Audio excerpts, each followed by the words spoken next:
পাঁচবারের IPL champion Mahendra Singh ধোনির প্রাণপ্রিয় Chennai super Kings এইবারের আইপিএলের জন্য ঠিক কেমন টিম গড়েছে।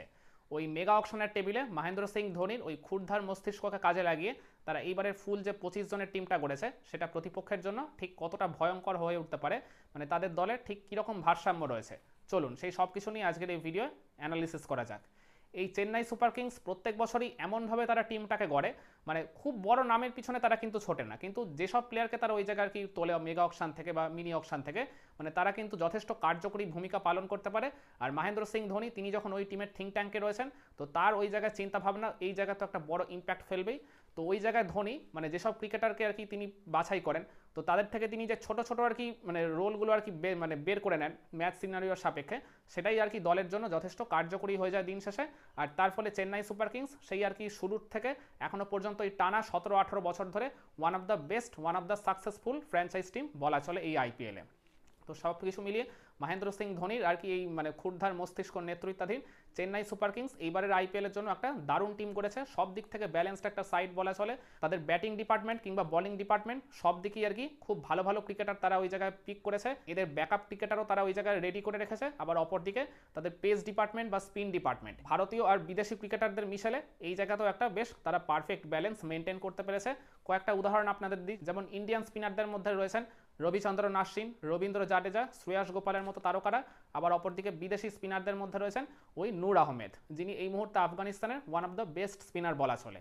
আবার অপরদিকে ইন্ডিয়ান স্পিনারদের মধ্যে রয়েছেন ওই খালিল আহমেদ, মুকেশ চৌধুরী, এদের মতো তারকারা। আবার অপরদিকে বিদেশি স্পিনারদের মধ্যে রয়েছেন ওই স্যাম কারান বা বলতে গেলে জেমি ওভারটন, নাথান এলিস কিংবা ওই মাথিসা পাথিরানা। আবার অপরদিকে ইন্ডিয়ান ব্যাটারদের মধ্যে রয়েছেন তাদের ক্যাপ্টেন ঋতুরাজ গায়কোয়াড়, রাহুল ত্রিপাঠী, দীপক হুডার মতো তারকারা। আর অপরদিকে বিদেশি ব্যাটারদের মধ্যে রয়েছেন রাচিন রবীন্দ্র, ডেভন কনওয়ের মতো তারকা ব্যাটাররা।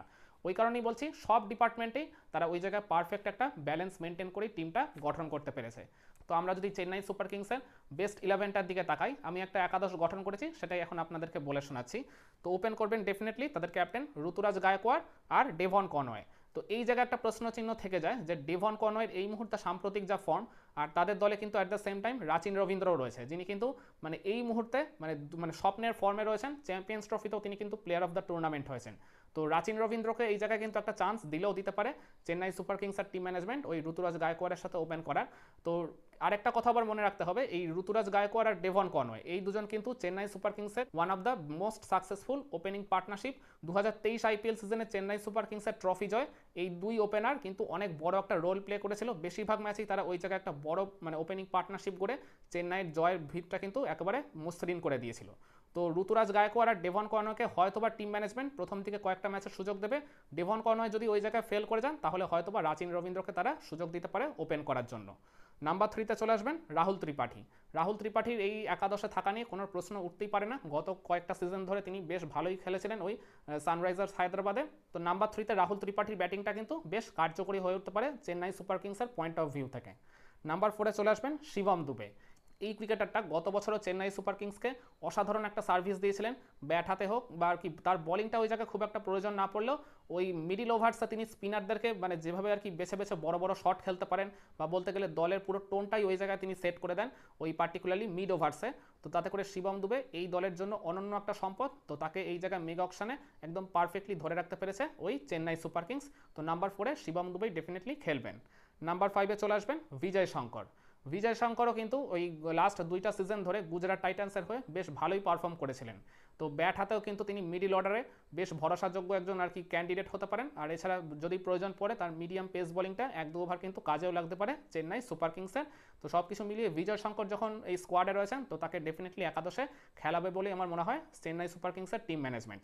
আর নাম্বার 6-এ চলে আসবেন নান আদার দেন রবীন্দ্র জাডেজা। জাডেজার এই একাদশে থাকা নিয়ে কোনো প্রশ্ন উঠতেই পারে না। তার লেফট আর্ম স্পিন বোলিং বা তার ওই জায়গায় লেফট হ্যান্ডেড ব্যাটিং বলুন, বা যেটা আবার ফিনিশিংয়ের রোলে অনেক বড় একটা ভূমিকা পালন করতে পারে। তো সব কিছু মিলিয়ে জাডেজা এই একাদশে থাকবেন নাম্বার 6-এ। নাম্বার 7-এ চলে আসবেন স্যাম কারান। স্যাম কারান যখন স্কোয়াডে রয়েছেন definitely he will be there into the playing 11। তো স্যাম কারানকে কিন্তু এই জায়গায় চেন্নাই সুপার কিংসের মানে যেগুলো হোম ম্যাচ, হয়তোবা তাকে সেকেন্ড পেস বোলারের রোলটাও প্লে করতে হতে পারে কিছু কিছু ম্যাচে, কিংবা আবার ওই জায়গায় বলতে পারেন তার ব্যাটিংটাও তো যথেষ্ট কার্যকরী। তো ফিনিশিংয়ের রোলটা বা ফিনিশিংয়ের দায়িত্বও কিন্তু স্যাম কারান ডেফিনেটলি চলে আসবেন। নাম্বার 8-এ চলে আসবেন মহেন্দ্র সিং ধোনি স্বয়ং। তো মহেন্দ্র সিং ধোনিকে আমরা লাস্ট 2টা সিজন ধরে দেখছি তিনি বেশ নিচের দিকে আর কি নেমে ব্যাটিং করছেন। তার প্র্যাকটিস শিডিউলটা বা বলতে গেলে তার ব্যাটিং ম্যানুয়ালটা এমনভাবে তিনি তৈরি করেছেন যাতে তিনি ওই আর কি শেষের দিকে গিয়ে ওই 5 থেকে 7টা বল ফেস করেন, আর ওখানেই তিনি একবারে এক্সপ্লোসিভ ব্যাটিং করে মানে দলের জন্য ওই 20 বা 25 রান করে মানে রানটাকে আর কি দিন শেষে অ্যাক্সিলারেট করে নিয়ে যেতে পারেন। সেইভাবেই আর কি তিনি নিজেকে প্রস্তুত করেছেন। হয়তোবা এইবারও তার ব্যতিক্রম ঘটবে না। তো নাম্বার 8-এ মহেন্দ্র সিং ধোনি আসবেন। নাম্বার 9-এ চলে আসতে পারেন রবিচন্দ্রন অশ্বিন। তো রবিচন্দ্রন অশ্বিনকে গত আইপিএলের ওই মেগা অকশন থেকে কিনেছিল চেন্নাই সুপার কিংস। অনেকদিন পর অশ্বিনের আর কি বলতে গেলে ঘরোয়া ফ্র্যাঞ্চাইজ ক্রিকেটে আবার ওয়াপসি ঘটেছে। তো অশ্বিনকে তো ডেফিনেটলি আর কি তার ওই অফ স্পিন বোলিং বলুন বা তার ওই জায়গায় আর কি ক্রিকেটিং ব্রেন বলুন সব কিছুকে কাজে লাগাতে চাইবে চেন্নাই সুপার কিংসের টিম ম্যানেজমেন্ট। আর নাম্বার 10-এ চলে আসবেন। এই জায়গায় আমার মানে একটা আর কি ভিউ রয়েছে, চেন্নাইতে আর কি যে ম্যাচগুলো খেলা হবে যেগুলো আর কি বেটার বিট অফ একটুখানি স্লো উইকেটে বা বলতে পারেন ওই কালো মাটির উইকেটে, সেখানে হয়তো চেন্নাই খেলাবে নূর আহমেদকে। তো নূর আহমেদ ডেফিনেটলি আফগানিস্তানের এই মুহূর্তে আর কি ওয়ান অফ দ্য বেস্ট আর কি চায়নাম্যান বোলার। তো নূর আহমেদের স্পিন বোলিং অপশনটা ডেফিনেটলি কাজে লাগাতে চাইবে ওই স্লোইশ টাইপের উইকেটে সিএসকে টিম ম্যানেজমেন্ট। তো ডেফিনেটলি নূর আহমেদ হয়তো একাদশে থাকবেন নাম্বার 10-এ। আর নাম্বার 11-এ চলে আসবেন মাথিসা পাথিরানা। তো মাথিসা পাথিরানা লাস্ট কয়েক সিজন ধরে চেন্নাই সুপার কিংসের অবিচ্ছেদ্য অংশ। তো তাকে রিটেনও করেছিল সিএসকে টিম ম্যানেজমেন্ট। তো ডেফিনেটলি তিনি একাদশে থাকবেন। তাহলে এই 11টা আমি আরেকবার রিপিট করে দিই, যে ম্যাচগুলো আর কি চেন্নাইতে খেলা হবে বা পার্টিকুলারলি ওই কালো মাটির একটু স্লোইশ নেচারের উইকেটে খেলা হবে সেই একাদশটা এইরকম অনেকটা। ওপেন করবেন ঋতুরাজ গায়কোয়াড়, ডেভন কনয় অথবা রাচিন রবীন্দ্রর মধ্যে যে কোনো একজন। 3-এ রাহুল ত্রিপাঠী, তারপর Shivam Dube, Vijay Shankar, Ravindra Jadeja, Sam Curran, MS Dhoni, Ravichandran Ashwin, Noor Ahmad আর মাথিসা পাথিরানা। আর এই জায়গায় ইম্প্যাক্ট সাব হিসেবে হয়তো চলে আসতে পারেন দীপক হুডা অথবা মুকেশ চৌধুরী। তো এটা আলাদা করে বলতে লাগবে না, চেন্নাই সুপার কিংস যদি পরে ব্যাটিং করার সুযোগ পায় দীপক হুডাকে খেলিয়ে ব্যাটিং গভীরতাটা বাড়াতে চাইবে। আর যদি তারা পরে বোলিং করার স্কোপ পায় তাহলে মুকেশ চৌধুরীকে একাদশে নিয়ে তারা ওই পেস বোলিং লাইন আপটাকে একটু বাড়িয়ে নিতে পারে। আর এছাড়া আমি আরেকটা একাদশ তৈরি করেছি, সেটা মানে চেন্নাই সুপার কিংস মানে তাদের ঘরের বাইরে যে ম্যাচগুলো খেলবে একটু বেটার উইকেটে বা ফ্ল্যাট উইকেটে, কিংবা চেন্নাইতেই ধরুন যে ম্যাচগুলো খেলা হচ্ছে লাল মাটির উইকেটে সেগুলোতে তো তুলনামূলক একটু বেশি রান হবে, সেই টাইপের ম্যাচগুলোতে সিএসকে যে একাদশ খেলাতে পারে। ওপেন করবেন ওই ঋতুরাজ গায়কোয়াড় আর রাচিন রবীন্দ্র কিংবা ডেভন কর্নারের মধ্যে যে কোনো একজন।